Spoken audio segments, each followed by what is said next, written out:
नमस्कार, मैं रवि कुमार पांडे और तरंग 24 न्यूज़ पर लेकर आया हूं एक बड़ी अपडेट, जो आप लोगों को इस अपडेट में बहुत सारी चीज़ें देखने को मिलेगी, क्योंकि अब चल रहा है कौन बनेगा सरपंच 2022, जो कि 5 साल के लिए हम सरकार चुनेंगे और सरकार वो होगी जो विकास की तरफ मुझे लेके जाए, ना कि अपने घर का विकास लेके जाए।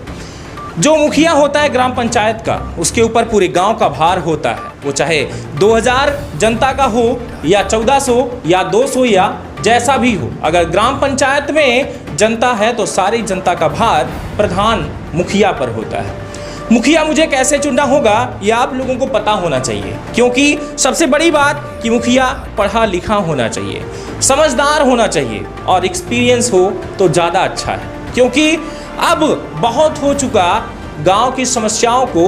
हम एक प्रधान बनने के बाद जरूरी नहीं है कि कोई 50 साल का हो वही मुखिया हो। आज यंग जनरेशन के अनुसार आपके साथ बहुत सारे ऐसे युवा प्रत्याशी खड़े होंगे जिनके पास ताकत होगी कलेक्ट्रेट ऑफिस में बार बार जाने की। यहाँ नहीं बल्कि भोपाल तक दौड़ सकते हैं, क्योंकि उनको दौड़कर अपने गांव का विकास करना है। तो मेरा कहना यह है कि आज हर एक व्यक्ति गांव का विकास की तरफ ध्यान देना चाहिए, हर एक व्यक्ति को, बात चाहे वो प्रधान हो या कोई आम जनता। वहीं दूसरी तरफ आप लोगों को मैं बताना चाहूँगा कि अब जो है गांव में से लोग निकलकर जैसे ही चुनाव चिन्ह आया सब पहुँचे बढ़ौरा नाथ, यानी कि सीधी जिले में जो बढ़ौरा है वहाँ पर भोलेनाथ के पास पहुँचे और पर्चा वहाँ पर बांटने लगे।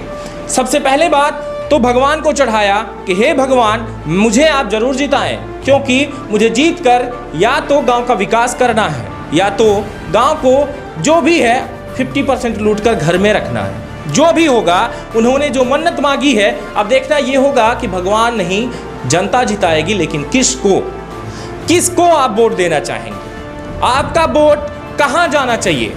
चंद पैसे के टुकड़े से बिककर वहां जाना चाहिए जहां आपका गांव का विकास ही ना हो, या वहां जाना चाहिए जहां गांव का विकास हो। गरीब जनता हो या अमीर घराना हो, पैसे वाले हो या बिना पैसे वाले हो, पहले तो आपको यह देखना होगा, क्योंकि आपके ही गांव का है वो बंदा जो चुनाव लड़ा है। तो पहले यह देखिए कि पिछले, अगर वो 25 साल का युवा है या 35 साल का युवा है, तो पहले यह देखिए कि क्या 35 साल से उसने इस गांव के लिए क्या किया है। क्या कभी किसी के घर की अगर लाइट चली गई या कोई समस्या आई तो क्या वो वहां तक पहुंचा ग्राम पंचायत से उठकर कि मुद्दा ये उठा सके कि हमारे गांव में लाइट नहीं है, या फिर उसने समाज में कौन सी सेवा कर दी है।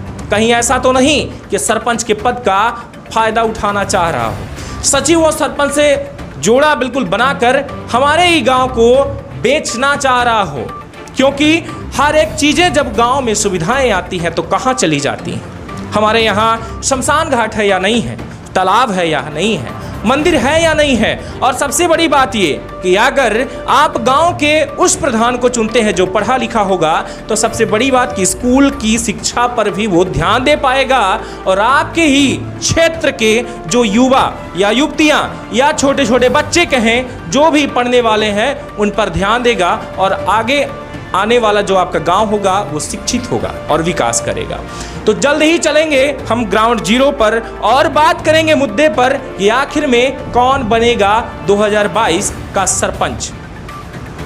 सारी चीजें आप लोगों के सामने होंगी और बड़े बड़े मुद्दों पर बातें होंगी कि आखिर में अभी तक जो पुराना सरपंच था, 8 साल जिसने सरपंची देखी, उसने अपने गांव के लिए आखिर में किया तो किया क्या, सारी बातें देखेंगे। तो आप बने रहे तरंग 24 न्यूज़ पर और देखते रहिए कि आखिर में कौन कौन सा गांव हमारे इस तरंग 24 न्यूज़ पर दिखता है, कौन सा गांव है जहां पर सरपंच चुनने वाले व्यक्ति होशियार सरपंच चुनते हैं, या फिर एक ऐसा सरपंच जो अपने ही गांव को लूटने वाला हो। कैसा क्या होगा, सारी बातें देखने को मिलेगी। बने रहे तरंग 24 न्यूज़ पर। फिर से मिलता हूं एक बड़ी खबर के साथ और ग्राउंड जीरो की रिपोर्ट के साथ। नमस्कार, जय हिंद।